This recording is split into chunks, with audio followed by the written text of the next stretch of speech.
ओम शांति। आज 6 मई 2022 के बाबा के अनमोल मधुर महावाक्य सुनेंगे। आज बाबा कहे कि परमात्मा का ऐसा कौन सा दिव्य कर्तव्य है जिस कारण उनकी महिमा गाई जाती है। तो आज बाबा ने विशेष अपना दिव्य कर्तव्य बताया कि पहला है पतितों को पावन बनाना, दूसरा है मनुष्य आत्माओं को माया रावण की जंजीरों से छुड़ाना, तीसरा है सुख धाम की स्थापना करना, चौथा है बच्चों को बेहद सुख का वर्षा देना। ये दिव्य कर्तव्य के कारण ही परमात्मा की महिमा गाई जाती है। फिर बाबा नशा भी चढ़ाता बच्चों को कि सोचो ऐसे परमात्मा की गोद तुम बच्चों ने ली है। तो सुनते हैं बाबा के मधुर महावाक्य। ओम शांति। मीठे बच्चे, तुम ब्राह्मणों को ईश्वर की गोद मिली है। तुम्हें नशा रहना चाहिए। बाप ने इस तन द्वारा हमें अपना बनाया है। आज की मुरली से प्रश्न है, बाप ने कौन सा दिव्य कर्तव्य किया है जिस कारण उनकी इतनी महिमा गाई हुई है। उत्तर है पतितों को पावन बनाना। सभी मनुष्य को माया रावण की जंजीरों से छुड़ाना। यह दिव्य कर्तव्य एक बाप ही करते हैं। बेहद के बाप से ही बेहद सुख का वर्षा मिलता है जो फिर आधा कल्प तक चलता है। सतयुग में है गोल्डन जुबली, त्रेता में है सिल्वर जुबली। वसतो प्रधान व सतो दोनों को ही सुखधाम कहा जाता है। ऐसे सुखधाम की स्थापना बाप ने की है, इसलिए उनकी महिमा गाई जाती है।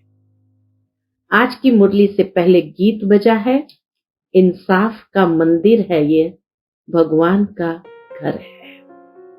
ओम शांति। बाप और दादा मिल करके बच्चों को समझाते हैं। कभी बाप समझाते हैं, कभी दादा भी समझाते हैं, क्योंकि ये शरीर दादा का भी घर है। परम पिता परमात्मा तो रहते हैं परम धाम में। जरूर कोई समय में उनका यह भारत ही घर होता है। तब तो शिवरात्रि मनाई जाती है। शिव के बहुत मंदिर भी है, तो सिद्ध होता है कि भारत खंड में ही उनका आना होता है। इसलिए पतितों को पावन बनाने व सभी मनुष्य को माया रावण की जंजीरों से छुड़ाने, क्योंकि अब रावण का राज्य है। रावण को जलाते भी भारत में है। शिवरात्रि और कृष्ण जयंती भी भारत में ही मनाते हैं। रावण का राज्य भी आधा कल्प चलता है। फिर बाप आते हैं पतितों को पावन बनाने। बस एक ही बार पावन बना देते हैं, फिर आते ही नहीं। बाप का नाम भारत में प्रसिद्ध है। जरूर कोई दिव्य कर्तव्य किया है, तब तो उनका नाम है। मनुष्य मनुष्य को तो पावन बना न सके। पतित पावन एक ही बाप को कहा जाता है। स्वर्ग नरक यह नाम भी भारत पर ही पड़ा है। भारत 5000 वर्ष पहले स्वर्ग था, उनको परिस्तान भी कहा जाता है। तो जरूर बाप से वर्षा मिला है। बाप अक्षर बहुत मीठा लगता है। बाप अक्षर बहुत मीठा लगता है। उनसे ही बेहद सुख का वर्षा मिलता है, जो सुख आधा कल्प चलता है, जिसकी गोल्डन जुबली सिल्वर जुबली मनाते हैं। सतयुग को गोल्डन जुबली, त्रेता को सिल्वर जुबली कहते हैं। वसतो प्रधान व सतो दोनों को मिलाकर सुखधाम कहा जाता है। नंबर 1 है सूर्यवंशी, सेकंड नंबर चंद्रवंशी। बाप जब इस भारत खंड में आते हैं तो भारत को क्या करते हैं? पावन बनाते हैं। फिर जब भक्ति शुरू होती है तो कलाएं कमती होती जाती है। झाड़ जड़ जड़ीभूत तमो प्रधान बन जाता है। सब भक्त बन जाते हैं। साधु भी साधना करते हैं, किस लिए? बाप को पाने के लिए, अर्थात मुक्ति, जीवन मुक्ति धाम जाने के लिए, है ना। इतना तो जरूर समझते ही साधु सन्यासी भी कि मुक्ति, जीवन मुक्ति में जाने के लिए तो परमात्मा को पाना पड़ेगा। तो इसीलिए बाबा कहे वो साधना करते हैं बाप को पाने के लिए, अर्थात मुक्ति, जीवन मुक्ति धाम जाने के लिए। आधा कल भक्ति करते हैं बाप को पाने के लिए। जब वह समय पूरा होता है तो फिर बाप आता है। इसलिए भक्तों को सुखी बनाने। सतयुग में तो सुख शांति संपत्ति सब है, वहां कभी अकाले मृत्यु नहीं होती है, कभी रोते पीटते नहीं। ये कौन समझाते हैं? बेहद का बाप, उनका नाम भी चाहिए ना। कलयुग में है ही अंधियारा, भक्ति मार्ग की ठोकरें खाते रहते हैं।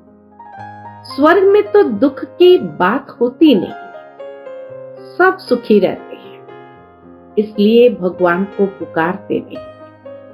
सतयुग में भगवान को पुकारने की आवश्यकता ही नहीं, क्योंकि सब सुखी रहते हैं। सतयुग को सुखधाम, कलयुग को दुखधाम कहा जाता है। वल्भाचारी वैष्णव लोग समझते हैं कि सतयुग में लक्ष्मी नारायण का राज्य था। यथा राजा रानी तथा प्रजा सुखी थे, उनको गोल्डन एज कहा जाता है। सतयुग से लेकर जो चक्र में आते हैं उनके ही 84 जन्म होंगे। बच्चों को समझाया है कि यह झाड़ है, सब पत्ते इकट्ठे नहीं आएंगे, सारे पत्ते इकट्ठे नहीं आते हैं। सतयुग में एक ही आदि सनातन देवी देवता धर्म था, उनको हिंदू नहीं कहेंगे। देवी देवताएं तो सर्वगुण संपन्न 16 कला संपूर्ण गाए जाते हैं। जो उन्हों के पुजारी है तो वह जरूर उसी धर्म के होने चाहिए। क्रिश्चियन क्राइस्ट को याद करते तो उस धर्म के है ना। फिर भारतवासियों ने अपने देवी देवता धर्म का नाम क्यों गुम कर दिया? तुम जानते हो हम सो देवता थे, हम ही जन्म मरण में आते हैं। हम सो देवता क्षत्रिय बनते हैं, 84 जन्म लेते लेते अंत में आकर शूद्र बनते हैं। शूद्र से फिर ब्राह्मण बनना पड़े। ब्राह्मण बनते हैं ब्रह्मा की औलाद। ब्राह्मण कौन बनते? जो ब्रह्मा की औलाद। सभी आत्माएं वास्तव में शिव की औलाद तो है ही है। सारे संसार की आत्माएं शिव की औलाद है, लेकिन ब्राह्मण सिर्फ ब्रह्मा की औलाद जो बनते वही बनते हैं। वह है बेहद का बाप। उनको परम पिता परमात्मा, ओ गॉड फादर अथवा हेवनली गॉड फादर कहा जाता है। वह है स्वर्ग का रचयिता। अब बुद्धि से बच्चों को काम लेना है। जबकि बाप स्वर्ग स्थापन करते हैं तो हम क्यों न नई दुनिया का वारिस बने? अब वह नई दुनिया पुरानी हो गई है, फिर नई दुनिया कैसे बनेगी? गांधी भी गाते थे ना कि नया राम राज्य, नया भारत हो। हम जानते हैं कि अब वह स्थापन हो रहा है। नया भारत, नया राम राज्य अब स्थापन हो रहा है। अभी तुम ब्राह्मणों को ईश्वरीय गोद मिली है।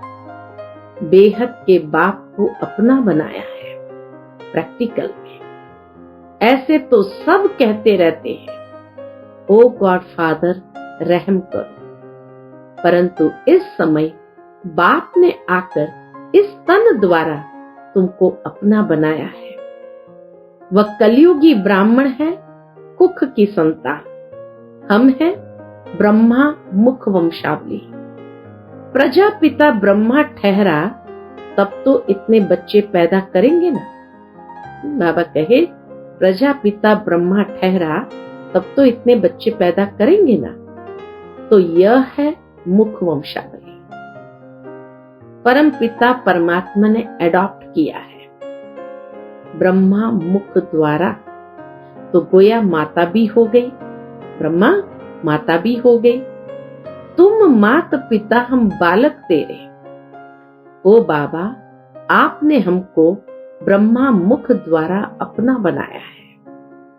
ऐसे बच्चे समझ के आधार से बाबा को कहते हैं। यह भी समझने की बातें हैं। ज्ञान सागर एक ही बात है। ज्ञान से ही सदगति अर्थात दिन होता है, अज्ञान से रात होती है। कलयुग तो रात है ना।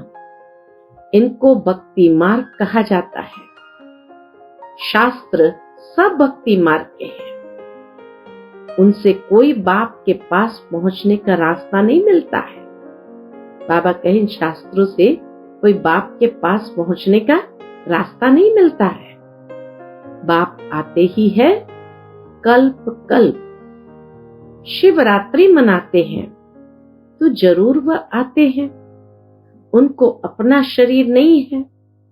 ब्रह्मा विष्णु शंकर को भी देवता कहा जाता है। ब्रह्मा देवता नमः, विष्णु देवता नमः, फिर शिव परमात्मा नमः। ब्रह्मा है इस साकार सीजरे का बड़ा। ब्रह्मा है इस साकार सीजरे का बड़ा। अभी प्रैक्टिकल में है। बाप आते ही है संगम युग पर। अभी यादव भी है, कौरव भी है और पांडव तो है योग बल वाले शक्ति सेना। पांडव कौन है? यादव है, कौरव है और पांडव है योग बल वाले शक्ति सेना। तो अभी तुम बच्चे जानते हो शिव बाबा प्रैक्टिकल में ब्रह्मा तन में पधारा है। उस निराकार शिव का मंदिर भी है। शिवरात्रि मनाई जाती है। परंतु क्या गवर्नमेंट ने शिव जयंती की छुट्टी भी निकाल दी है। औरों की जयंतियां मनाते रहते हैं। धर्म की ताकत तो है नहीं, इसलिए अनराइटियस, अनलॉफुल, इंसॉल्वेंट बन पड़े। अनराइटियस माना अधर्मी, अनलॉफुल माना कोई प्रकार के नियम धर्म नहीं, और इंसॉल्वेंट माना एकदम कंगाल। तो अनराइटियस, अनलॉफुल, इंसॉल्वेंट बन पड़े हैं। No purity, no peace, no prosperity. न पवित्रता है, न शांति है, न सुख है। इसी भारत में 5000 वर्ष पहले जब गोल्डन जुबली थी तो प्यूरिटी, पीस, प्रॉस्पेरिटी थी। कभी अकाले मृत्यु नहीं होता था। भारत जैसा ऊंच संपत्तिवान और कोई हो नहीं सकता। भारत खंड है सबसे ऊंच। उनकी हिस्ट्री भी बनी हुई है। पावन भी ये भारत तो पतित भी ये भारत बनता है। आदि सनातन देवी देवता धर्म वाले ही ये चक्कर लगाकर शूद्र वर्ण में आए, फिर शूद्र वर्ण से अब ब्राह्मण वर्ण में आए हैं। बाबा कहे फिर शूद्र वर्ण से अब ब्राह्मण वर्ण में आए।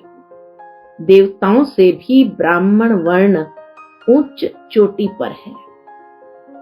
सत्युगी देवताओं की जो महिमा है वह बाप की महिमा से अलग है। बाप को कहते हैं ज्ञान का सागर, आनंद का सागर।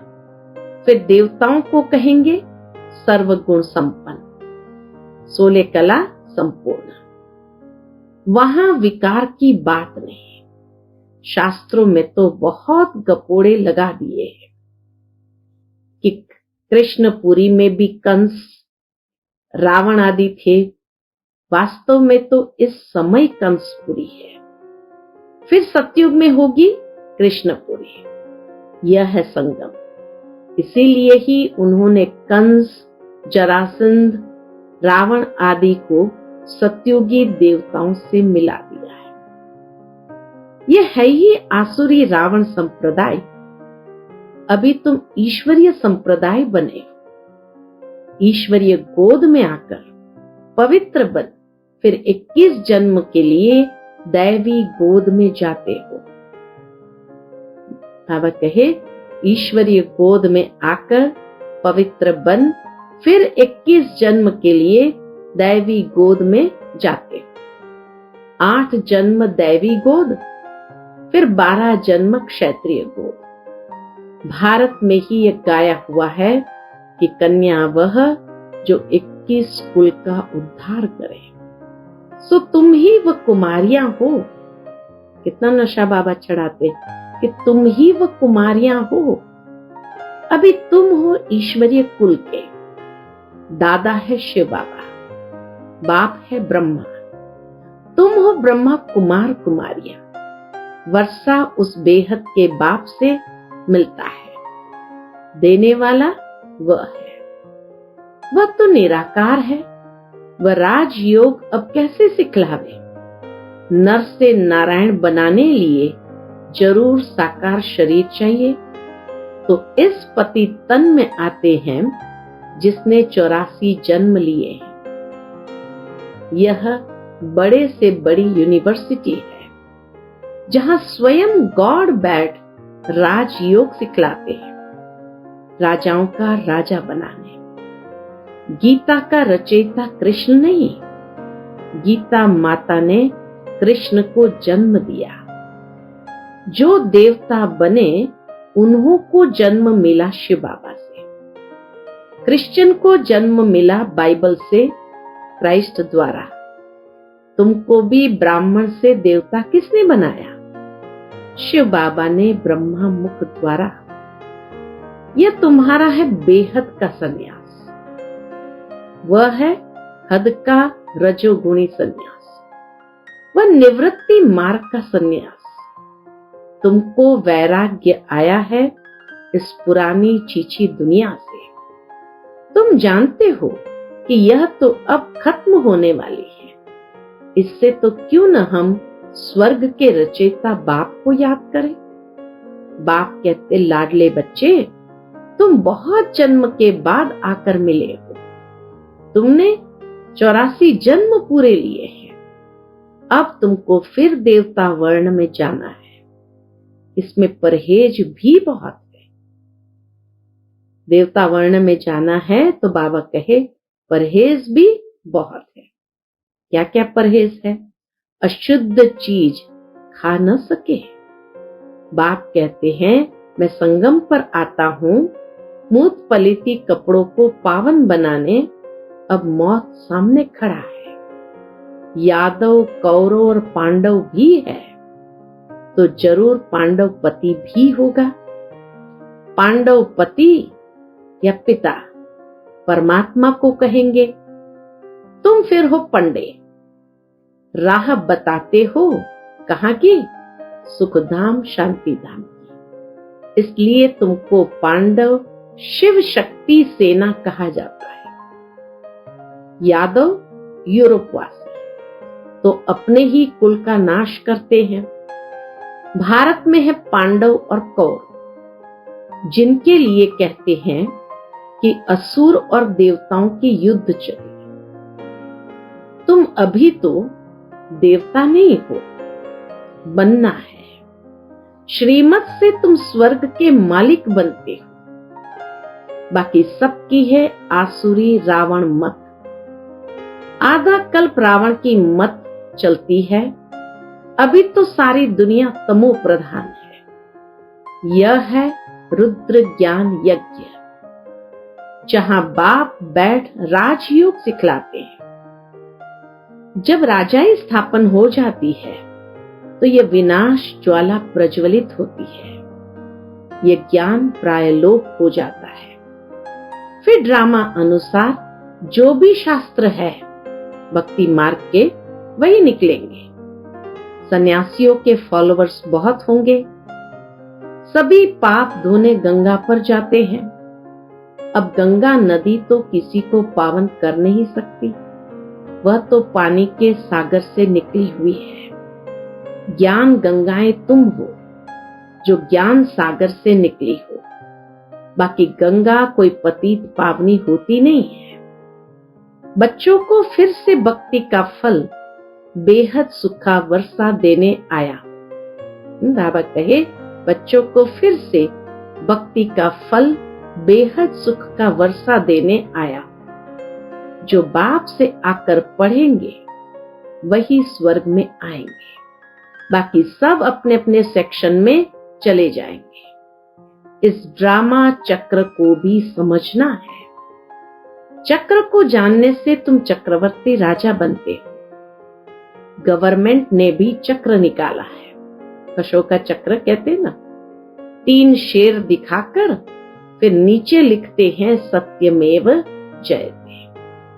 अब शिव बाबा तुम पार्वतियों को आकर अमर कथा सुना रहे हैं, अमरपुरी का मालिक बनाने। इसको ही सत्यनारायण की कथा अथवा अमर कथा कहा जाता है।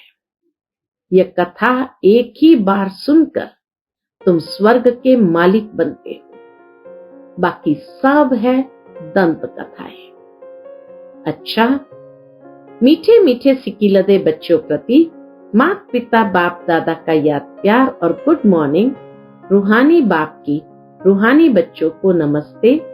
हम सब रूहानी बच्चों की रूहानी माता पिता बाप दादा को याद प्यार, गुड मॉर्निंग और नमस्ते नमस्ते। शुक्रिया बाबा, शुक्रिया।